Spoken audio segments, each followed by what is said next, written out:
Hello and welcome to our channel, Portugal on a Shoestring. Hello and welcome to this week's Portugal on a Shoestring. Diane's been a bit under the weather this week, so I'm afraid there's nothing from her on this week's video. She's okay, but just feeling a bit run down. I think it's the change in weather because it started chucking it down, which is great. It's damped everything down. The risk of fire's gone. There's been a little bit of flooding, but not in this area, so we're okay. But anyway, I've been getting on with the bathroom. We've got the ceiling frame in place. We've got it laid out how we want the bathroom. So we'll have a quick run through that and we'll show you putting the ceiling frame up. Anybody who's watched the previous kitchen ones will have seen similar things before, but bear with us and you never know, you might pick something up. We had fun doing it anyway. It's back to the bathroom now. We had a little bit of a delay with the van, you might have seen it in our last video. So what we're going to do today, we've laid out where we want everything and marked it on the floor. So what we've got here is where the bath used to be. There's going to be a 80 centimetre by 1 metre shower base with a glass block wall. I don't know if you can see that as a divider, and that's going to come up to about the height of that split there. So I think it's 1.6 metres. So you'll be able to see just over the top of it, but that's all. This corner will be raised slightly, and that's a sort of drying area. There's going to be a toilet there, that's where the original soil pipe is going down to the septic tank and out to the drain. So that's where we'll keep that there. Don't want to mess around with it too much. So then we'll have a bath there, which will be a 1600 bath. Just keeping it with 1600 just to keep a reasonable gap between the toilet and the end of the bath. And then on this side we'll have a vanity unit with a mirror above. We were originally going to have a smaller vanity unit and put a bidet here, but it was starting to look a little bit cluttered, so we decided against the bidet. And what we'll do, we'll put you can get a flexible hose water outlet thing for washing your bits and stuff that goes against the toilet or alongside the toilet, and yeah, we'll just fit that to the cold feed there, it's not ideal, but it's a reasonable compromise. But yeah, that's the sort of layout we're going for. So it's fairly simple. Oh, we'll have a towel radiator on that wall as well, just beside the door. So we just got to measure that up so that it fits without the door hitting it. So let's just carry on with a bit more. So now what we've got to do is channel out the walls for pipeware and electrics. So I'm just going to use the angle grinder with a diamond blade on it. We'll cut 2 lines side by side and then we'll chisel out the gap in between.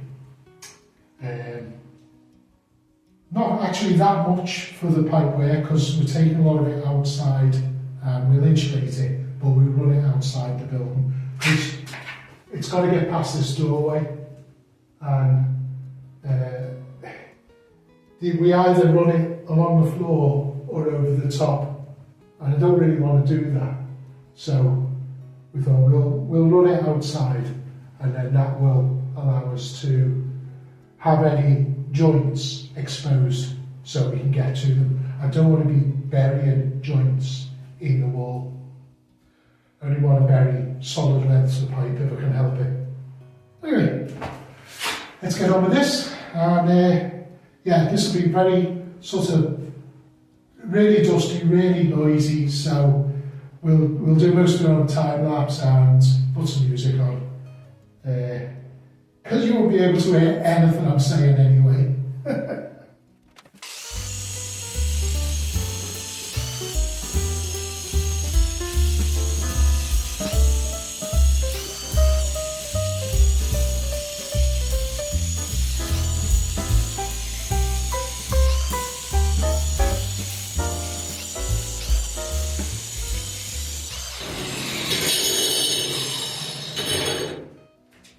That was horrifically dusty. Let's see if we can get this line out.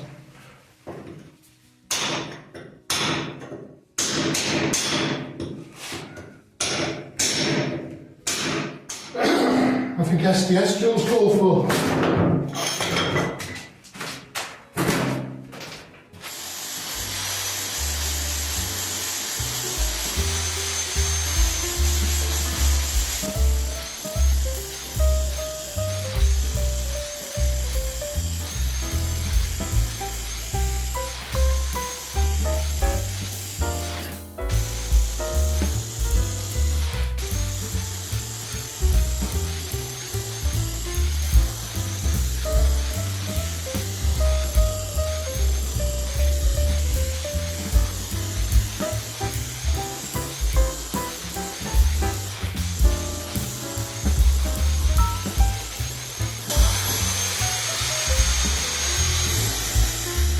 Sounds harder than I expected.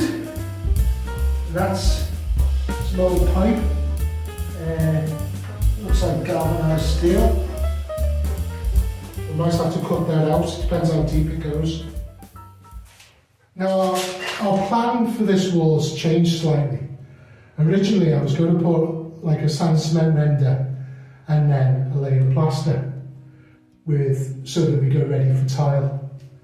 But what I've realised is that the amount that we need is a little bit less, it's a little bit more than a sheet of plasterboard. And it's a nice smooth wall, so I thought we'll dot and dab some plasterboard on. That's the standard thickness of plasterboard. And that'll give us about 4 mil of plaster that we need to put over the top, which is just a normal skin coat. And what we'll do, we'll adhesive this to the wall, plasterboard adhesive, and that'll be fine to tile on there.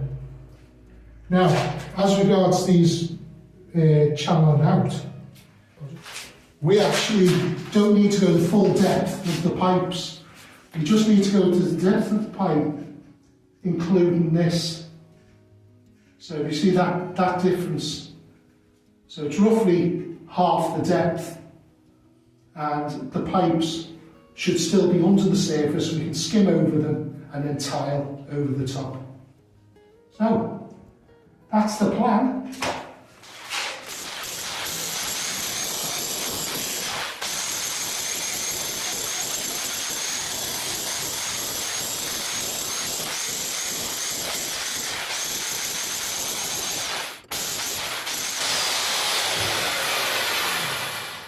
I should do the 2 pipes for the shower.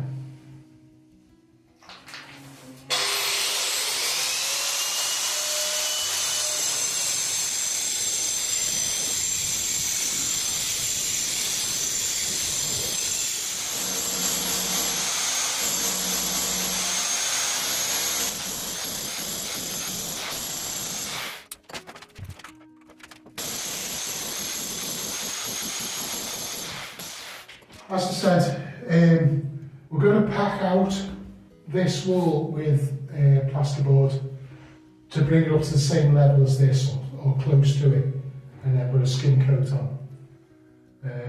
This is because we're doing tiles from floor to ceiling, so it all has to be in one line. We've got some offcuts of plaster from doing the ceiling in the kitchen.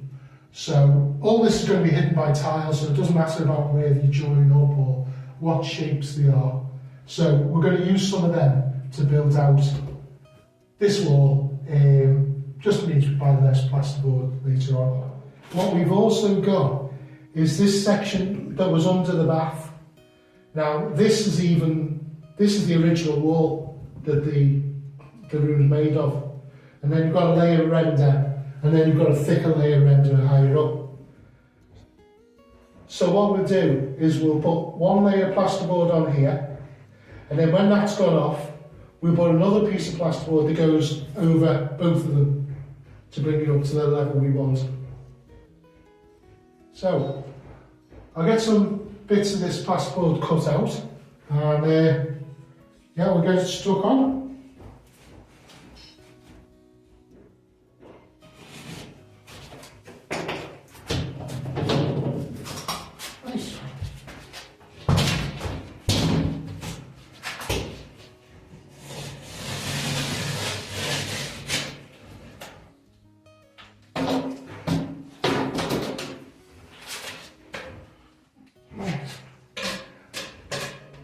We'll just fill it in with some strips.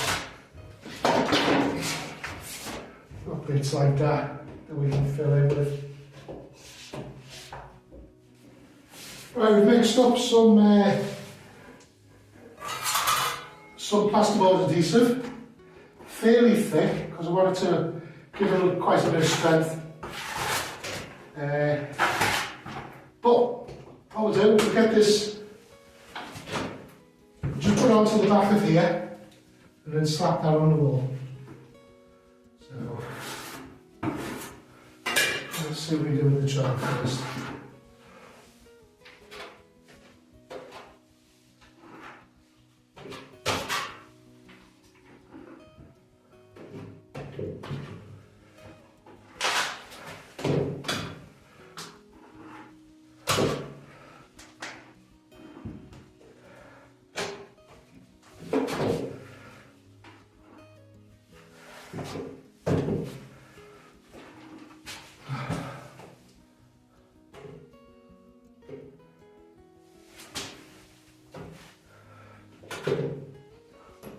Nice. Should be good enough.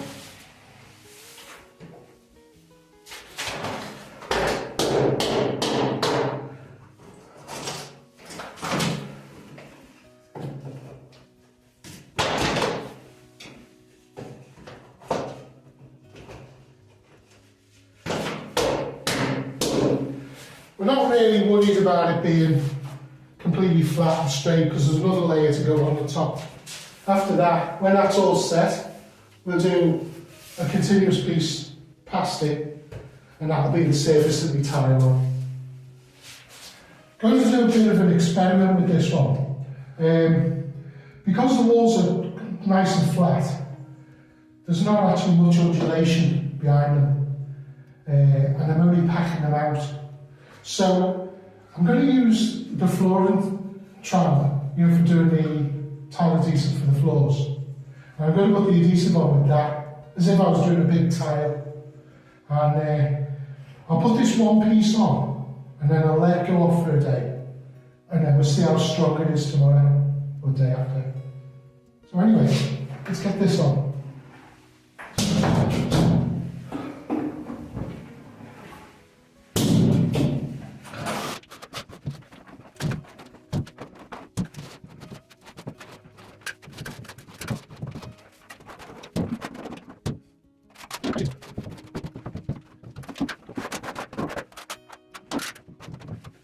Right, let's try that.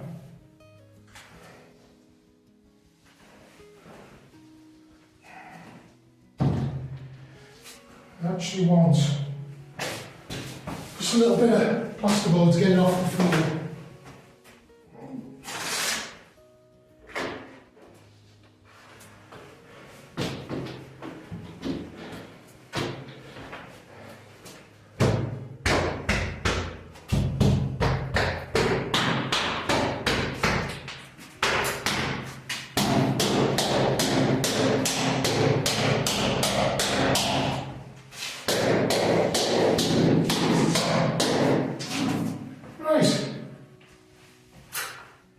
Seems to be well adhered.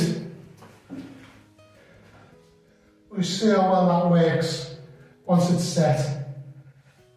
Because I've I think that gives them more even, rather than doing dots, or dabs I should say. It's more even, so better support over the whole sheet. Time will tell. We'll come back tomorrow and we'll see how solid it is. Cool. Right, it's the next day, and I'm just trying to be precise. This is absolutely rock solid. There's no movement in it at all. I can't pull the edges. I've been all over it. There's no movement. It feels. Don't know if you can hear that. No hollowness at all. So I think we're going to do that for the rest of the walls, because that seems to work brilliant. Where there's a bit more undulation, we'll put a bit more on. But yeah, we're very, very happy with that. So what we're going to do, we're going to start with this wall, with this corner, to put the ceiling frame in. So what I'll do, I'll roughly mark where I want it to be. We want the ceiling height to be about 2.4 metres, about 8 foot, which will bring it down from the original ceiling about 150, 200 millimetres, I think it is, 200 mil. That gives us room to put insulation and electrics and stuff in. So, measure from the floor up.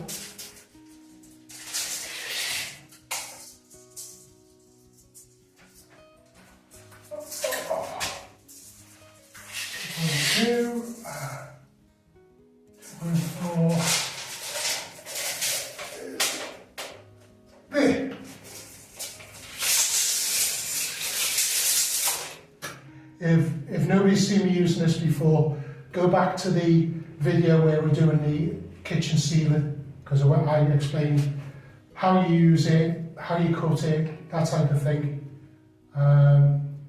Great product. I'm not being sponsored by them or anything, but it's a lot cheaper than wood. It's not as easy to work with. You need a few different tools, but you know, it's easily doable with hand tools, and it's a bit quicker than wood, to be honest. And it doesn't rot, and it's about a quarter of the price here. Alright, let's get this marked up. Okay, our mark is here, and that's where we want the finished ceiling height to be. So I'm allowing 1/2 inch for the thickness of the plasterboard, roughly. So all we've done, we've just marked a point there. We'll drill one hole, we'll put a screw in it, we'll connect this up, and then we'll use that as a pivot to line up to get the ceiling level.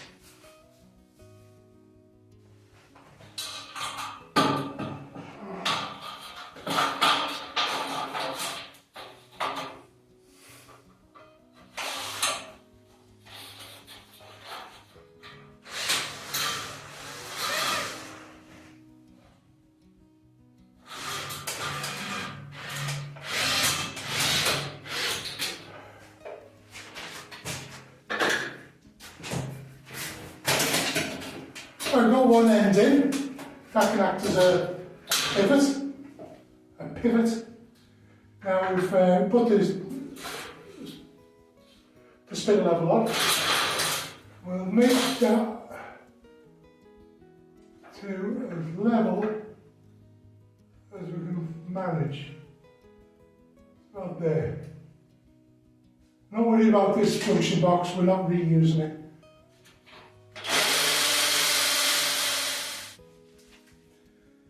When you're knocking these plugs in, if you have any difficulty with it bending over, all you do, take your screw, just feed it in a little bit, a few takes, and then put it in the hole and hit the screw. Watch.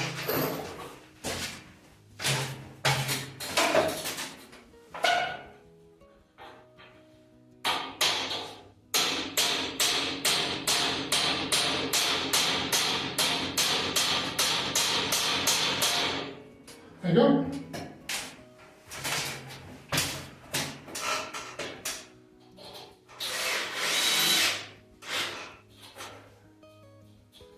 Lovely. Now it's just a case of going along, drilling all the holes, putting screws and plugs in, and then we're done. Right, let's get to work.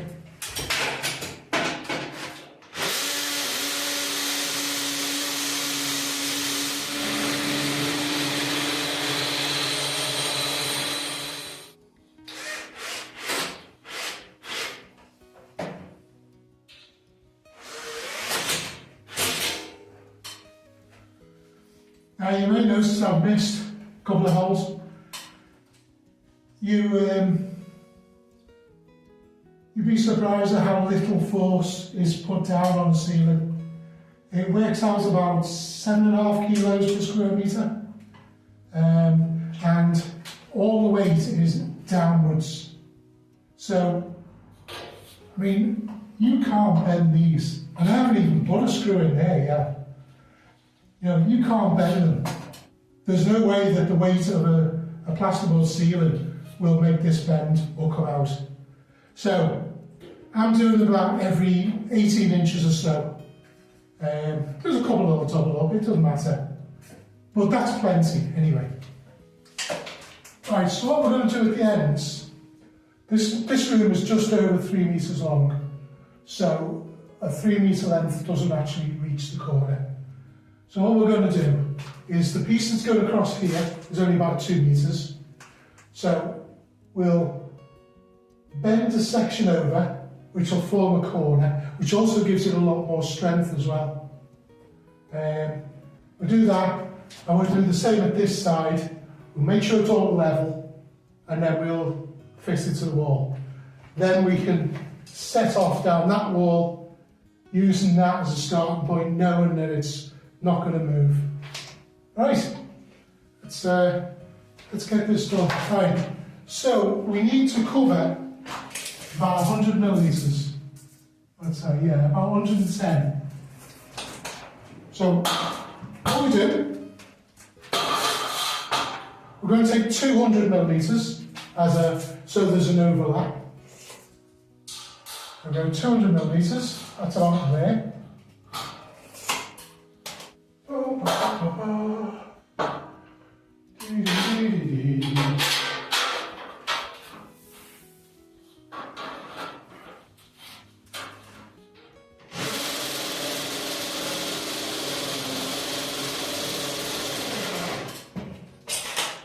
Now that that's supported by a screw, we'll use the riveting machine to join those two pieces.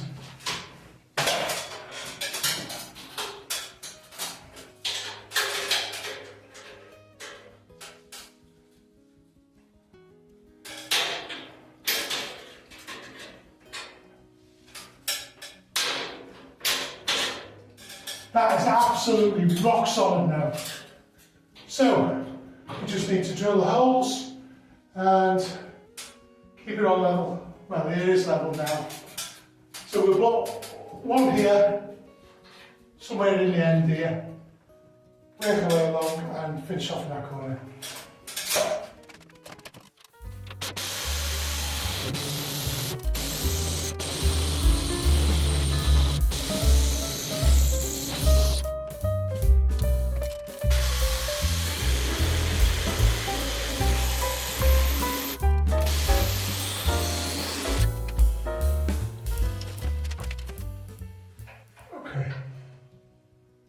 Alright, that should be level all the way along there. Now what we're going to do is we'll get the laser level, we'll put it on here and we'll measure it across.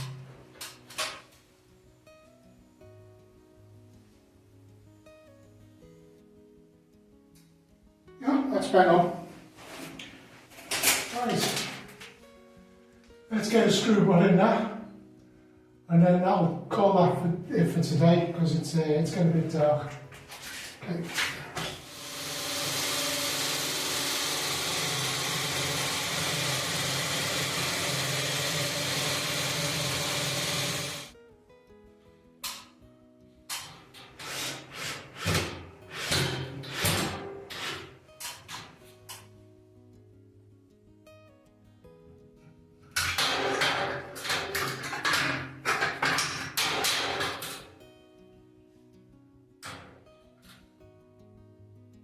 That's good. What we'll do, we're putting the first piece in for support and ceiling. I'm going to do these at 400 centres. So from the wall, measuring 40 centimetres.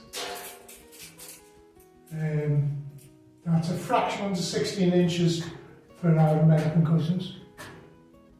There we go. And then we'll just rivet that into place.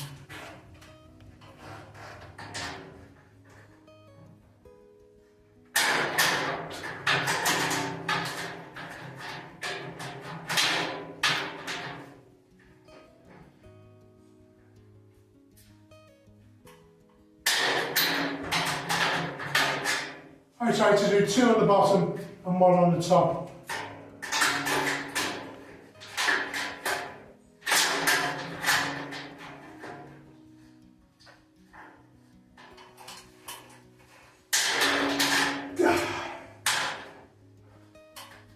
There we go, lovely.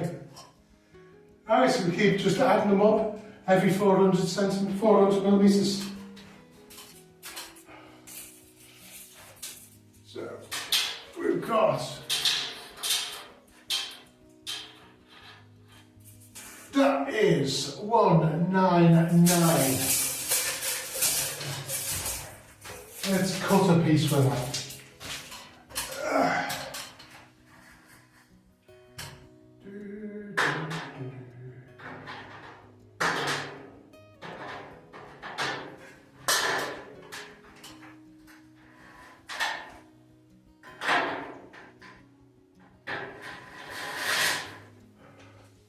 Okay, so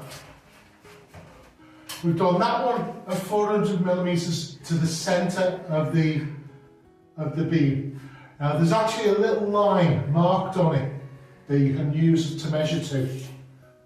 So that's bang on.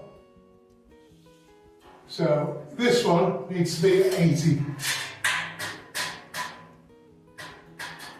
And again, with a line in the middle, just pressed into the metal. These two aren't too important. The important one is this one here, and we've got a solution for that. I'll show you in a bit. But check it, keep checking it.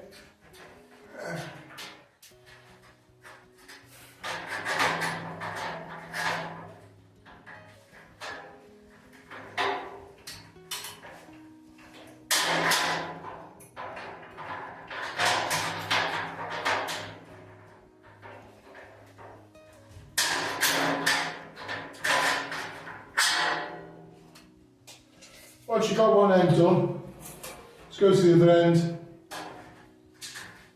And you can pivot it a little bit. That's like 5 millimetres out.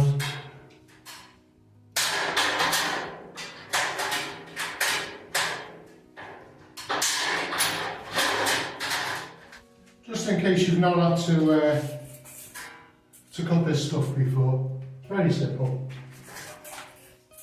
Just measure off your length you need. In this case, it's 1 metre, 99 centimetres. I've measured it off. I'll just put a nick in it. This is more for me, so I know where it is. So,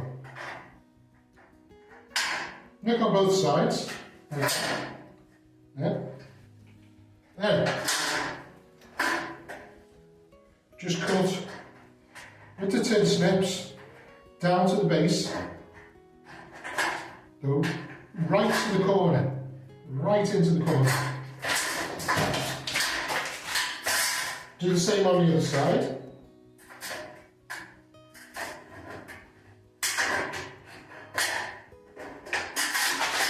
Like that.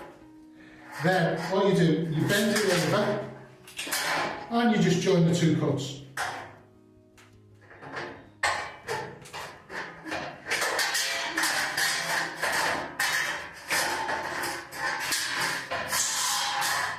That's it.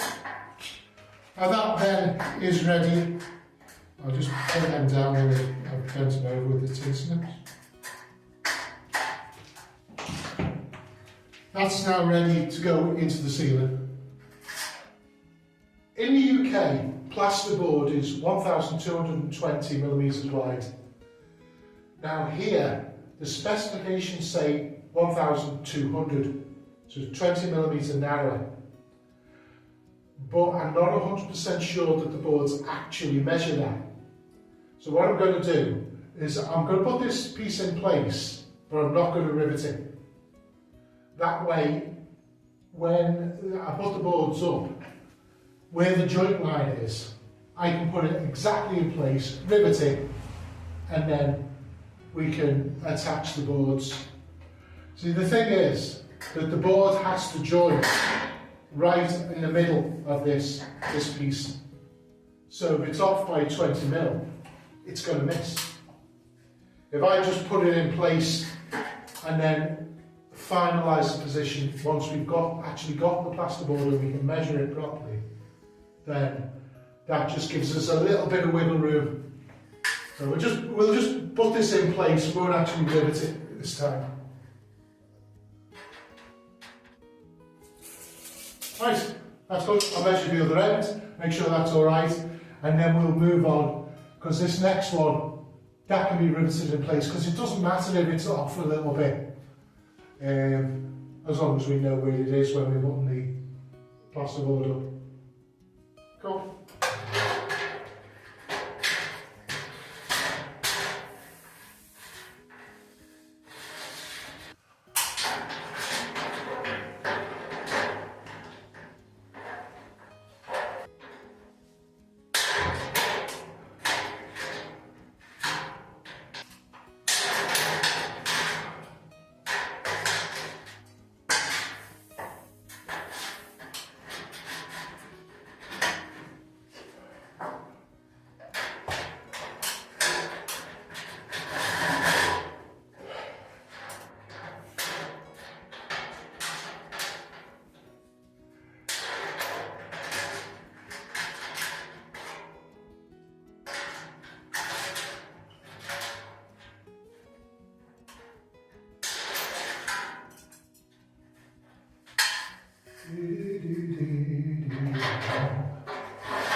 Again, we're going to leave, this is another one where the boards are going to join.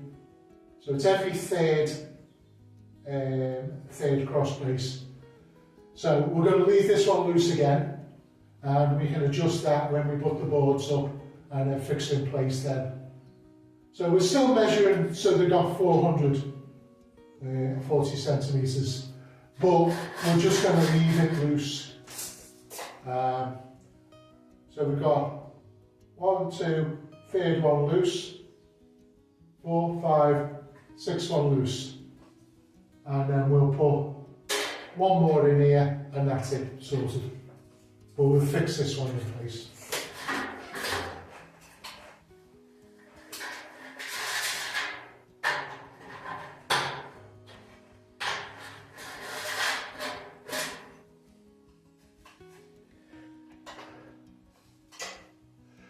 Doesn't really matter where you put this one, somewhere in between. It should be about right anyway. So that's, yeah. So we do it to 40, and then there'll be a slightly smaller gap to the end. That's 400 millimetre, and it's 340 to the end, so you'll easily span that gap. Right, we'll just put a couple of rivets in this, and then we're done.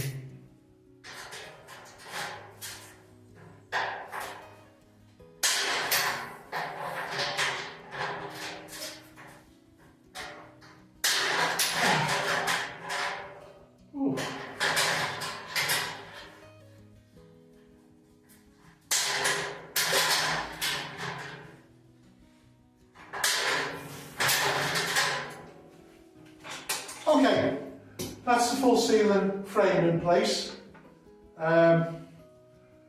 These will support a span of 2 metres, no problem at all. There's no need to put any bracing in the middle. If you're going any further than 2 metres, probably an idea to support the centre as well. But for this room, this is absolutely fine. Next job will be to put, I think, insulation on top, and then we'll run the electrics. We've got actual little holes here for the electrics. We'll be running them in conduit, so that'll be fine. Right. Next job. Okay, that's it for this week. Thank you very much for tuning in. Hopefully Diane will be feeling a bit better next week, and you'll see something from her, because I know she's been hacking away at that stream. And don't forget, any questions at all, put them in the comments. We always read every single comment. We try to answer everyone as well. So any questions, just ask. Yeah, nothing to hide, so glad to share anything we know. Anyway, take care, have a good weekend, and see you next week. Bye.